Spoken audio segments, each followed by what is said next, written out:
If you have your Bibles, if you'll turn to Luke chapter 15 with me this morning. I'm going to start out the new year by preaching a sermon on a story, a passage that's very familiar to all of us. And I want to bring out a detail that's often skipped, because I like to do that. I read through, when I pick up the Bible, I'll start reading a story that I've read 1,000 times, but I'm looking for what I haven't noticed 1,000 times. I'm looking for that aspect of it that I missed, the way somebody said something or the way somebody didn't say something. What should have happened, what shouldn't have happened. I try to put myself in the situation of the person in the story. I read the Bible from different perspectives. I'm always looking for something where I can grow deeper when I'm reading it. The story of the prodigal son is filled with grace and mercy. We know the story pretty well. It carries a picture of an undeserved forgiveness and the goodness of God. If you know the story of the prodigal son, which I'm sure most of us are familiar with it, if not all of us, this story, we look at it and say, yeah, God's good. We give the father picture in the story straight over to God, because he is good. He's forgiving. What I want to focus on today is how the heart condition of the two sons changed and what was asked of them. What was asked of the two sons in the story. The main detail I want to spotlight is the detail that's never mentioned in the story at all. That's the one I want to focus on this morning, the one that's not mentioned in there at all. Because what is not said is one of the greatest lessons the parable holds. So as we're reading along, you're not going to see it. It's just not there. It's not in the story anywhere, but it's one of the strongest messages of the story. So hopefully I've got your interest enough to just listen the whole time. Don't zone out. Let's stay with me here, because it's what I'm not going to read that I want to preach on this morning. The parable begins with the choices of the youngest son. We deal with the youngest son first, and then we move over to the older son later in the story. But it starts with the choices of the youngest son. Look at Luke 15, verse 11. Then he said, a certain man had 2 sons, and the younger of them said to his father, Father, give me the portion of goods that falls to me. So he divided to them his livelihood. I want to point out that the son did not ask for what was owed to him. Nothing was owed to him. Look at that. Nothing was owed to him. Nothing. He asked for what fell to him. He wanted his inheritance early. That's what he's asking for. I want my inheritance. What falls to me, that's what I want. He was asking for what he felt he deserved because of the goodness and the generosity of his father. So let's lock that in right now. He's not asking for what is owed to him, because nothing's owed to him. What did he do? He's just saying, I want what's mine. I want what falls to me, Dad. I didn't earn it. I did nothing to earn it. I was just born. I want my inheritance. I want it early. What he's asking for is what he feels like he deserves because of what the father has established, not because of anything he's established. Remember, he didn't earn it. He wasn't owed anything. This is just called an inheritance. We're all familiar with how that works. I'm going to pass off the scene, and my kids get what I have to give to them. And sometimes that's my problems too, but it's your inheritance. You're my kid. You get what I have. So I hand that off to my child. That's what an inheritance is. He wanted what he knew he was going to get because of what his dad established for himself. So let's understand what he's asking for here. I want not what I earned. I want not what you owe me. I want what it falls to me, what just naturally falls to me. And he wanted it immediately. He wasn't even waiting for his dad to be off the scene. He wants it now. Great kid. He's doing good. I want what I feel is mine, what falls to me, and I want it immediately. He didn't even revere his father at all. He didn't even wait until after his father died. He says, no, what I get when you die, I want before you die. I want what you owe me. What does he owe him? This is called an inheritance. He didn't earn it. It is his, but it's not owed to him. It's just given to him.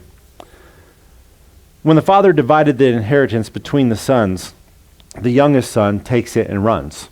That's what he does. I'm out. I got my money. I'm gone. He got what he wanted, and dad became an afterthought, just like that in the story. I got it. I'm out. Look at verse 13. It says, and not many days after, the younger son gathered all together, journeyed to a far country, and there wasted his possessions with prodigal living. When he had spent all, there arose a severe famine in the land, and he began to be in want. Then he went and joined himself to a citizen of that country, and he sent him into the fields to feed swine. And he would gladly have filled his stomach with the pods that the swine ate, and no one gave him anything. He was finally freed to live his own life. He got his inheritance. He's on his own. He's free to live his own life. This young man was blessed with his inheritance, and he blew it on whatever pleasures he could find. He went out, and it says he spent it on prodigal living, riotous living. I have the money. I can have whatever I want. He's large and in charge. He's free. He's got everything he wanted. Then when a famine hit, he's left without money and without food. Because you realize all that money you did have probably would have been a good thing to have now that you don't have food. I wish I had the money so I could buy the food. But he doesn't have the money and he doesn't have food. He spent his time enjoying the blessings, but learned very quickly that life is more than pleasures. It's not just about the pleasures. A lot of people live that way, but it's not about the pleasures. And he realized real quick, that's not what life's all about. He got everything he wanted, and now he's been awakened to everything he needs. By the way, when you are left needing something and you don't have it, suddenly your wants are and your needs are the same thing. They're exactly the same thing. I need what's important to me. In this case, it's called food. He's in a famine. He's going through a famine right now. He realizes, I had all the money, now I don't have all the money. I spent it on whatever I wanted to spend it on, and now I'm left with just my needs. I'm left needing them, and I don't have them.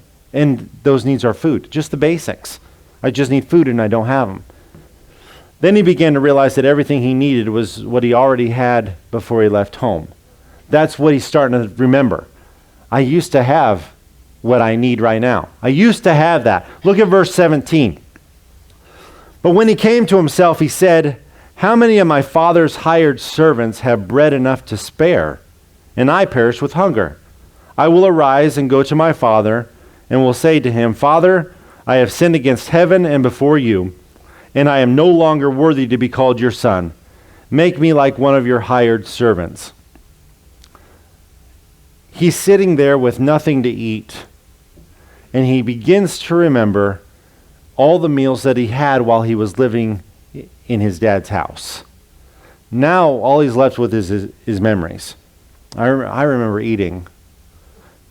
You remember those days when I ate? He's in a bad situation. I remember Dad's house. I had all the food I wanted there. Even the servants had bread to spare. Even the servants were taken care of. They had bread to spare. Now he's sitting among pigs, and it said he would gladly have filled his stomach with the pods that the swine ate, and no one gave him anything. You're pretty desperate at that point. I'd eat the pig's food, but nobody gives me the pig's food. I would gladly fill my stomach with just that, but nobody gives me anything. So he's sitting there, taking care of pigs, remembering what he used to have when he was at home. He's starving, and his whole mindset is starting to change. He's even starting to see his dad in a different light. Remember, at the beginning of the story, he's ready to leave. He gets his money and he's out. Dad's an afterthought at this point. Now he's starting to see his dad in a different light too.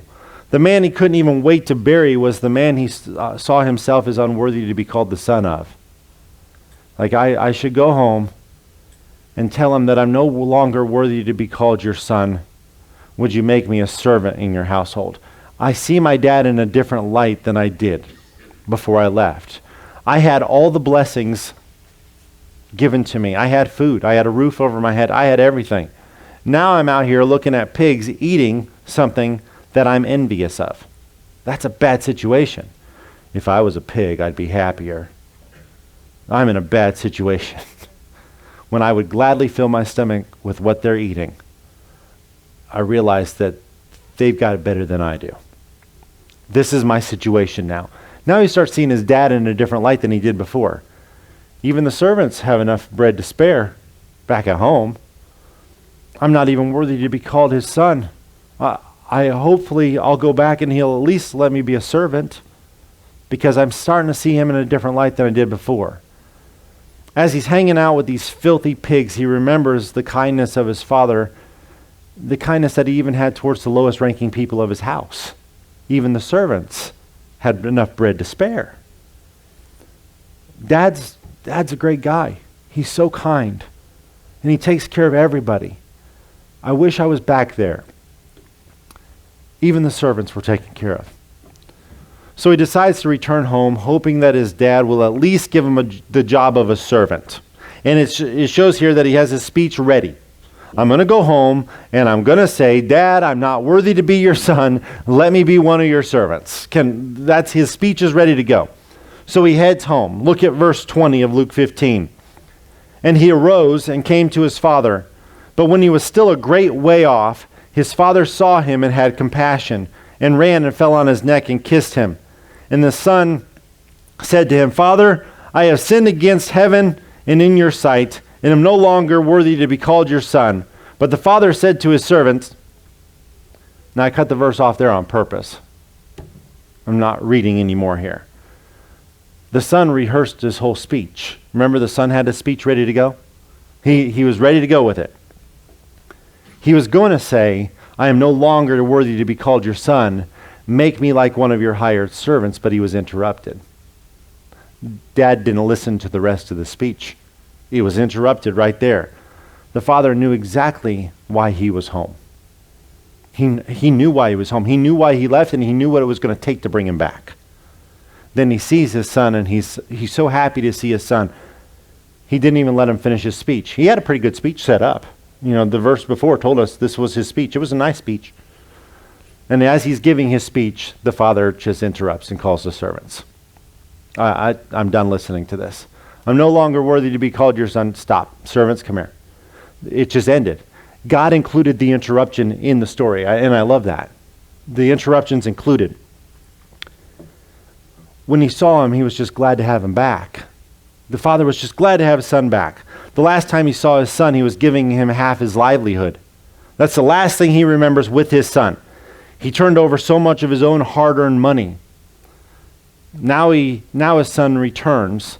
He's already given him everything. I'm giving you your inheritance. I've given you half of what I have. Then he returns, and look what his dad does next in verse 22. But the father said to his servants, bring out the best robe and put it on him, and put a ring on his hand and sandals on his feet. And bring the fatted calf here and kill it, and let us eat and be merry. For this my son was dead and is alive again. He was lost and is found. And they began to be merry. The son who wasted his whole inheritance is now being given more. I gave you half of what I had. Now that you're back, he gets a robe, he gets a ring, he gets sandals, and he gets a celebration feast. That's what you get after you waste all that money. Yeah, I've given it to you. You had no responsibility. You just lived freely. You did whatever you wanted to. You blew it all. You blew it all. Now that you're back, I'm going to give you a robe, and I'm going to give you a ring, and I'm going to put sandals on your feet, and we're going to have a celebration feast. It's extremely difficult to miss how much the father loves and wants a relationship with this son. It's hard to miss that. He really does love his son. He's even willing to look beyond his foolish choices and accept him back. I know what you did. I know what it was going to take to bring you back. And apparently you went through it, and now you're back. But now that you're back, have a ring and a robe and some sandals, and let's have a celebration feast. Let's kill the fatted calf. Now before we go any farther, I want to point out what did not happen. The son was never asked to be a servant. And believe me, that would have been more than fair. That would have been more than fair. I'm not worthy to be your son. The father could have interrupted, you are absolutely right. And if you want to live in this house again, you're going to live as a servant. It would have been fair. It would have been fair. After all, he did just blow everything his father worked for and saved back for him. I lived my whole life to make sure you had that, and you just blew it. It would have been fair to say, yeah, you should be a servant. But he's never asked to be a servant. I find it interesting that he's only ever referred to as a son. That's all he's ever referred to. You're my son. You're my son. Yeah, but I wasted everything. I ruined everything. Yeah, my son did that. Not a hired servant, but my son. He's only referred to as son. It's a good, heartwarming story. I like this story. I love the kindness of the father, but it comes with a twist. The other son is lurking around the corner. The older son's still in the story. He's lurking around the corner. Look at verse 25. Now his older son was in the field, and as he came and drew near to the house, he heard music and dancing. So he called one of the servants and asked what these things meant. And he said to him, your brother has come, and because he has received him safe and sound, your father has killed the fatted calf. Now the last thing this son knew was that the little brother left. He took all his money. He didn't even wait for dad to die. Like, I want it all now. This is what you get after I die. Then let you be as dead, and let me have my inheritance. I want what falls to me. That's the last thing the older brother sees. Now this older brother is returning home to an unscheduled party with music and dancing. He doesn't even know his little brother's back. He just hears music and dancing. So he calls one of the servants over and says, what's going on in there? What's the party for? What's happening? Only to find out that it was being held for his wayward brother who just wasted his whole inheritance. That celebration's for him? That's what's going on? To top it all off, he just discovered that he's being offered a meal that it's usually offered to the most honored guest. They killed the fatted calf. That's the big one. That's the big celebration. There's music and dancing because who came home? Your little brother. What are they feeding him? The fatted calf. That's for the most honored guest. You don't just give somebody the fatted calf. Because in the next verse, I am fairly certain that he was encouraged to go inside and celebrate with everyone else. But he would not do it. I'm sure the servant's trying to say, hey, come on in, let's party. Let's go in here and see this. But he doesn't want to go in. Look at verse 28. But he was angry and would not go in. Therefore his father came out and pleaded with him. His dad's pleading with him to come in and celebrate the fact that his brother is safe and at home again. Your brother's back. He's safe. He's fine. He's going to be okay. Come in and celebrate with me. But the older brother feels that he's been wronged. And he's very strong about the stand that he's taking. No, absolutely not. I'm not going to go celebrate his return. I'm not going to. He's really upset right now. So his father does allow him to speak. He gives him a moment to explain what he's going through. This is a kind father. He knows his son's got a bad heart right now. Like, come on, it's your brother. He's alive and well. Let's go in and celebrate. And he's like, absolutely not. I will not go in. So the father opens it up and says, okay, let me know. What's the problem? What's going on? He allows him to speak. Look at verse 29. So he answered and said to his father, lo, these many years I have been serving you. I never transgressed your commandment at any time. And yet you never gave me a young goat that I might make merry with my friends.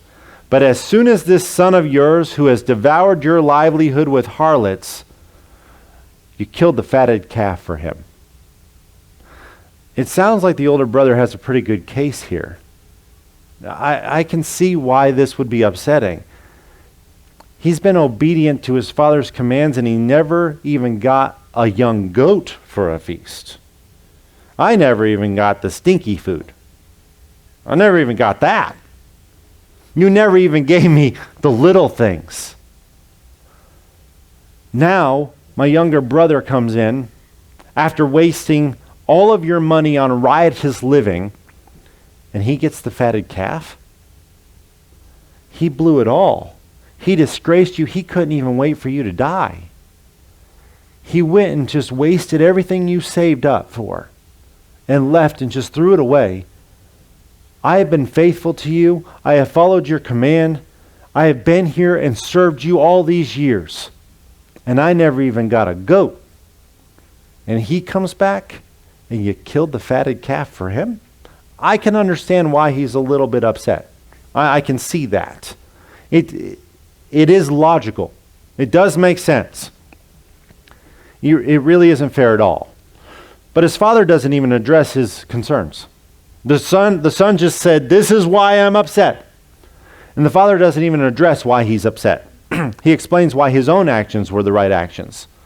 I'm not going to talk about the issue that you're having. I'm going to let you know why my actions were the right ones. Look at verse 31. And he said to him, "Son, you are always with me, and all that I have is yours. It was right that we should make merry and be glad, for your brother was dead and is alive again, and was lost and is found." These last two verses explain everything that was never said in the parable. Right there.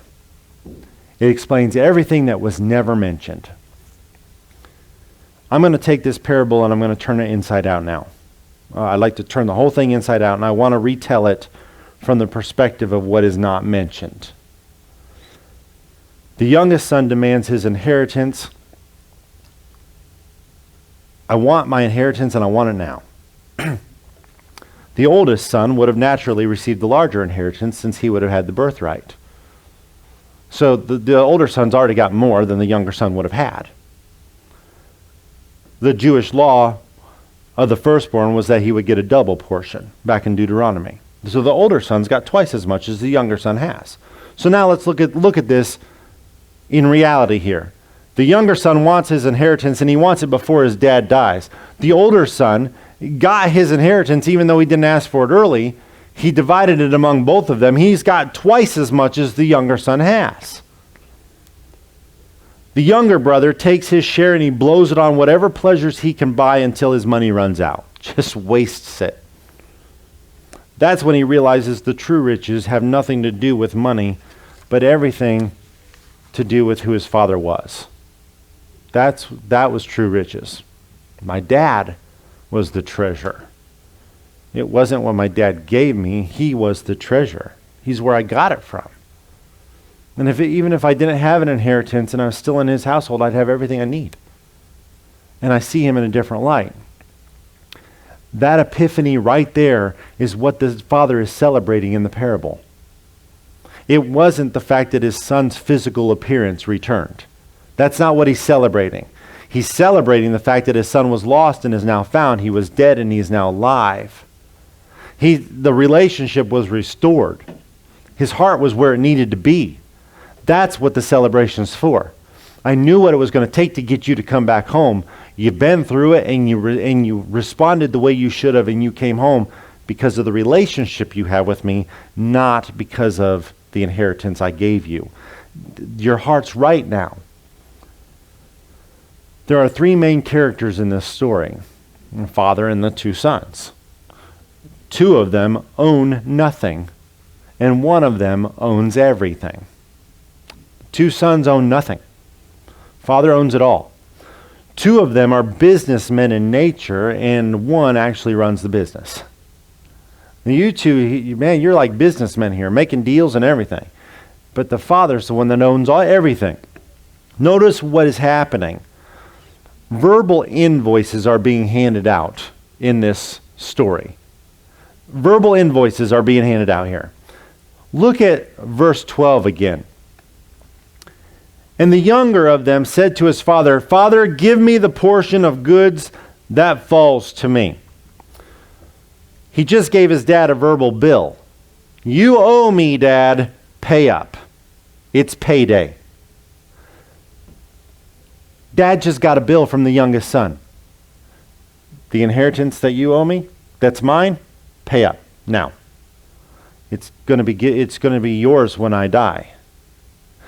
Can you imagine being the father that says, "I can't wait for you to die.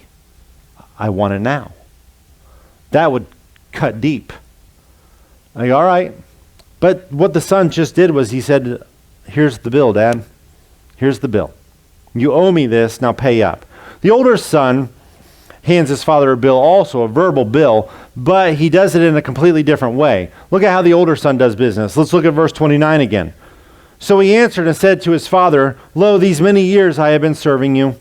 I never transgressed your commandment at any time, and yet you never gave me a young goat that I might make merry with my friends. But as soon as this son of yours, who has devoured your livelihood with harlots, you killed the fatted calf for him. This son tries to do business through shaming his father. Here's the bill, Dad. Here's the bill. Dad, you owe me so much more than you owe him. I have been faithful. I have stayed true to you all these years. You owe me so much more than you owe him. Why is he getting the royal treatment? It's not right. It's not right. The younger son says, pay up. Pay up. Here's the bill, Dad. This is what you owe me. Pay it now. The older son says, you owe me so much more. Look at everything I've done and how faithful I've been all these years. You owe me so much more than you owe him. And yet, he gets the royal treatment. He gets all this. Do you see how it's not fair, Dad? Here's the bill. Here's the bill. Both sons demand what the father owed them. Both sons thought things should have been handled differently than how their dad was handling it. On both sides. The younger son thought, we shouldn't wait till you die. You should pay me now. The older son says, you paid him so much, you owe me more. I don't like how you're dealing with it, Dad. I don't like what you're doing here. But something's missing from the story. Look at what the father asked from his two sons in verse 33. Look at what he asked for. Look at Luke 15:33. That's right. There is no Luke 15:33. Verse 32 was the end of the parable. That's the end of it. There's no 33. You look in your Bible. It's not there. There's no next verse. There's no verse 33. The only person in the story who had the right to charge for his services is the only one who never did. He never charged. Dad could have required anything from the two sons and never charged anything. The roof those boys had over their heads, the food they ate every day of their lives, the clothes that they had on their back, and the beds that they laid their heads on every night were provided to them free of charge. Free of charge. No bill. There's no invoice given to the sons. The inheritance that was being offered to them was made up of what the father had established for himself. They did not earn any of it. It was all a gift. Both sons are handing Dad a bill. This is what you owe me, Dad. This is what we want. The only person who had a right to owe or expect anything from anybody never offers a bill at all. I've given you everything free of charge. Everything. It's all a gift. At no point in the story did the father hand them a bill for what they owed him. That's what's missing from the story. You got two bill collectors who own nothing on their own. And you've got one guy who, if he wants something, he has the right to expect it, and he doesn't ask for anything. Everything was paid for and provided for them free of charge. They owe nothing. There's no bill. Once the younger son realized this, he was willing to come home in the form of a servant. That's what the son realized. He could have charged me at any time. The bed I had at home, the food I received at home, the roof that was over my head, the way he took care of me when I was sick, the sacrifices he made for me, he never once gave me a bill for any of it. He never charged me. It wasn't because he owed the father anything that he was willing to come home and be the servant. It's because he recognized that the fact that the father was deserving of everything. I don't owe Dad anything. He never gave me a bill for any of it. Never once gave me a bill. But he's so deserving of everything I can offer him. He's so good to me. What the youngest son realized is exactly what the father was explaining to the older son at the end of the parable. Look at the verse again, verse 31. And he said to him, Son, you are always with me, and all that I have is yours. The younger son realized what the older son needed to realize. There's never been a bill. I've never given you a bill for anything. All the food you've had your whole life, did I ever charge you for it? No. The bed that you're laying in, did I ever charge you for it? No. The roof over your head? Free of charge. Free of charge. Everything's been free. You're always with me, and all that I have is yours. There's no bill attached. I provided it to you out of my love for you. That's why you have it. You owe me nothing. Let's go into the twilight zone for just a minute. Those of you who are old enough to remember that, well, sad to say, I am too. Let's go into the twilight zone. That just means it's going to get a little weird here. Okay? Just for a second. Imagine coming home to a spotless house. You. Yeah, you. Everybody giggles a little bit. Thanks for letting me feel comfortable in our church. Come home like, what happened here? So you come home to a spotless house. It is completely spotless, and dinner is prepared and setting on the table for you. You come home to this. It's all there for you. The place, when you open the door and you look, the sun hits a spot in the house and it goes ting. That's how clean it is. It is very clean. You look at the table and there's dinner prepared. It's ready. It's sitting on the table. And there's a couple of gifts wrapped there sitting on the coffee table for you. They're just wrapped with your name on them. That's what you come home to. You're confused, right? Immediately you would be confused. But your children walk around the corner with smiles on their faces. And you go straight to them and you ask them, what is this all about? Because you're suspicious. What did you do wrong? And why is this supposed to make up for it? Why am I coming home to this situation? And this is their response. This is what they tell you. We just realized that you've taken care of us our whole lives. You have provided us with shelter, with food, and with love. And you have never charged us for any of it. You've never charged us for any of it.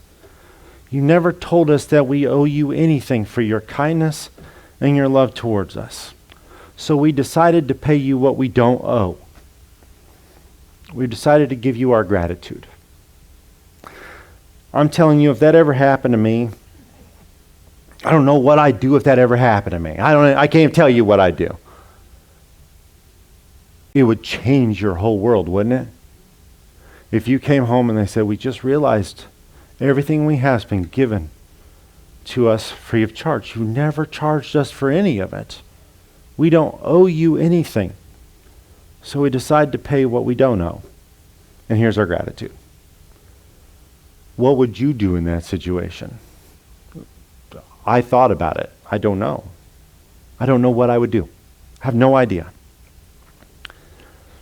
Let me show you what has been happening to you your entire life up to this very moment right here. Let me show you what's been happening to you.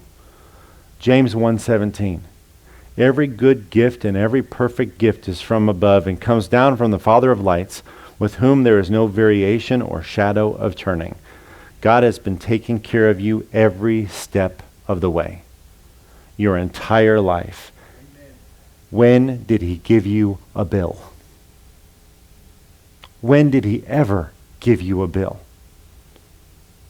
You've yet to see it. He has never given us a bill. Never. He's provided the blessings for the good times and he's carried you through the bad times. Here's the big question.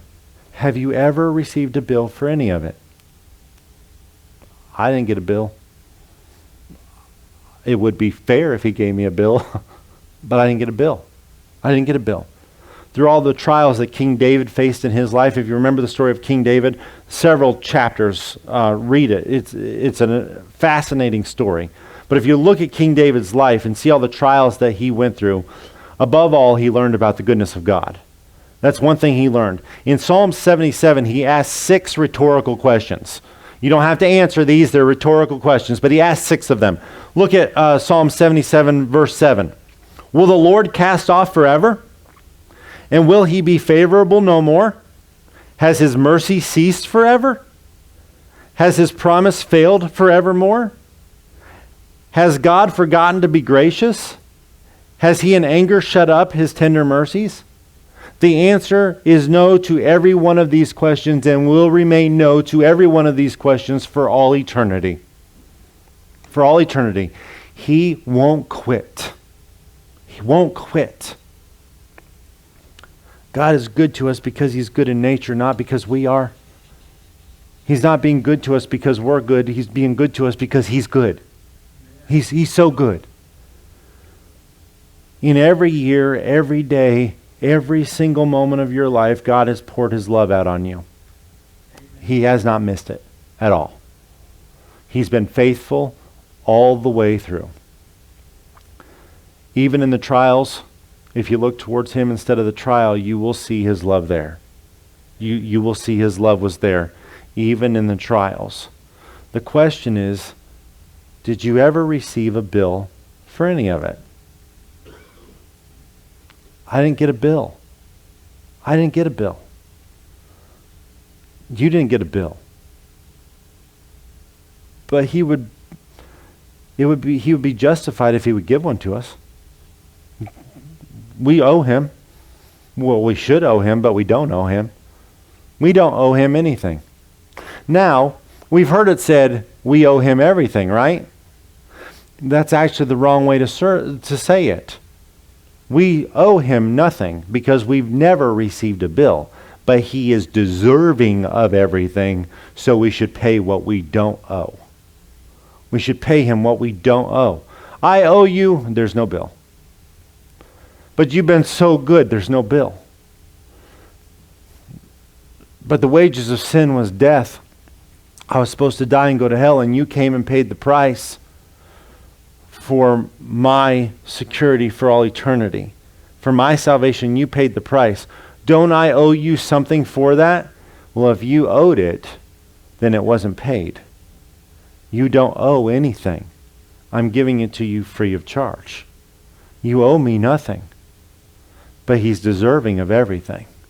He's deserving of everything. Did he ever say that you owed him in any way for the goodness that he has given towards you in your life? Has he ever told you you owe him now? Never. Never. You never got a bill. Maybe this would be a good day to let it all hit you. Because I'm telling you, it hit me hard when I was preparing the sermon this week, when I realized, where's the bill? Have you ever gone out to eat and you were ready to pay and then you found out somebody else took care of it for you? That's a good feeling. Especially when you ate too much. It's a good feeling. Like, man, we shouldn't have bought that. We're going to pay for that. And you find out you're not going to pay for it. Somebody else took care of it for you. That's a good feeling when you find out somebody else took care of what you owed. Now you don't owe it anymore. Maybe this would be a good day to let it all hit you. You have not received a bill once, and you will never, ever receive a bill for the goodness of God. Never. Never. What has been provided for you has been provided for you out of his love. You have no debt to pay. You owe nothing. Nothing. But he is deserving of everything. So maybe it's time to pay what we don't owe. I owe you everything. You owe me nothing. Then I'm just going to go ahead and make sure everything is where it needs to be because I appreciate you. Because of a heart of gratitude, I just want to give it to you. I want to pay what I don't owe. I want to give you everything you deserve. Maybe this would be a good day to tell him that you understand that he has taken care of you your entire life. He's provided you with shelter, food, and love. And he's never charged you for any of it. He's never told you that you owe him for his kindness. Never once. So today you're deciding to pay him what you don't owe. You decide to give him your gratitude. Maybe that is a good way to start the year. Realizing everything you've ever received was given to you out of his love, and he is going to remain faithful because he just can't help. He loves you so much. He's going to remain faithful. It's his character. He's going to continue to do it. So this year, you say, I've decided to pay what I don't owe. and I'm going to give you my gratitude. Living a life of gratitude, not just saying thanks, because he deserves a life of gratitude, not just, I want to say thanks. No, he deserves us to live, we should live a life of gratitude. A heart filled with gratitude towards God will guarantee that this year will be a perfect year. And coming out of last year, I think we could use one. I think we could really use a good year this year. This would make it a good year. The youngest son in this parable was willing to take on the lowest position if only he could live within the goodness of his father. If I could just be within the goodness of my father, I would even be happy to take servanthood. I would even take that status. We've never been given a bill for anything God has done for us. But he's deserving of a life of gratitude. He is so deserving of it.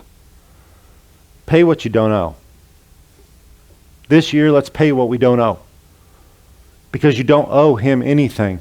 It was all given to you out of love. What about the hard times? He was there with you. I still don't understand the hard times. He was still there. The hard times have purpose. And he's willing to show you and teach you and help you grow even through the hard times, even now. Because he still loves you. Well, how much am I going to owe him for that? Zero. He loves you. It's all been given to you out of love. So pay what you don't owe.